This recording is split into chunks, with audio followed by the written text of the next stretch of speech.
Hi there. So I'm betting you are in the market to buy a home. And I don't have to tell you, it is brutal out there right now. Most properties are getting multiple offers, and it's just a very, very competitive market environment.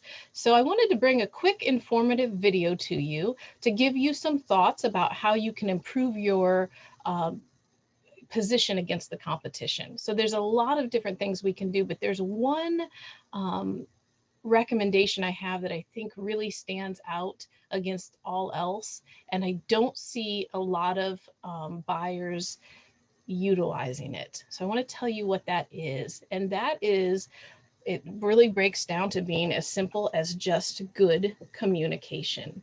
There's many layers to this communication that I'm talking about, but the first one I want to bring to your attention is communication between agents.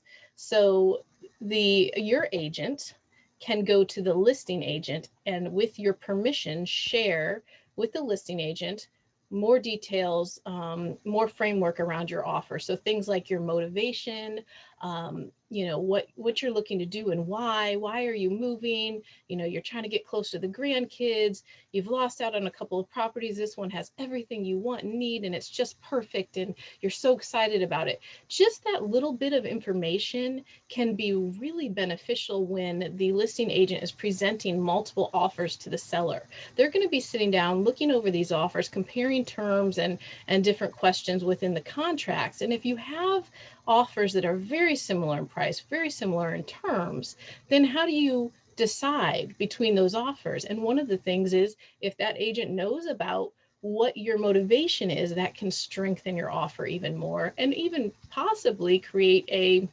emotional connection between you and the seller. So it's very much like the love letters that we've always talked about in the past being a tool, but in this case it's simply agent to agent communication. And I think what's happening right now is agents are racing to try and get these offers in, and that we're not thinking about that component, and yet it's so important.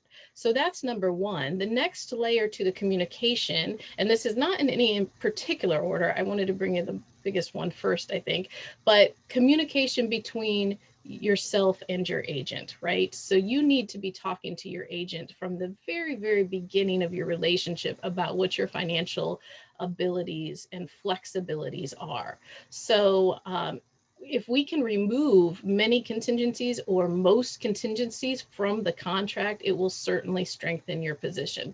So things like, if you have a sale of home contingency, but you actually can qualify without selling that other property, then remove that contingency from the contract, because in this type of fast-paced environment, there's a high probability that home's going to sell and it's going to work out exactly the way you wanted.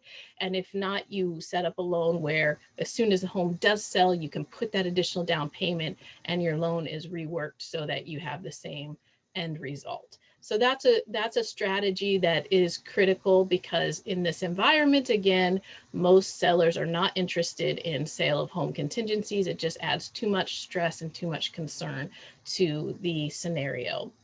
So the final communication that I think is very important as well is the reverse, your agent to you. So your realtor should be bringing you tools and strategies that can help improve your positioning against multiple offers.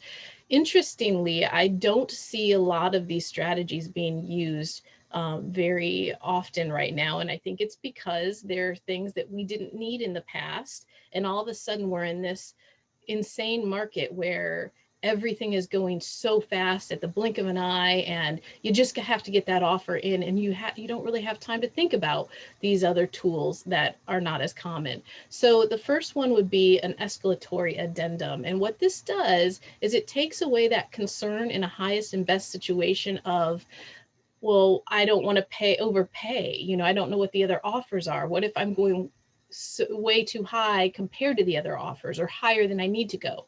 With an escalatory addendum, you can set your maximum price, but it's going to be handled in relationship to the other offers. So it really gives you control and allows you to have peace of mind that you're not paying higher than you needed to.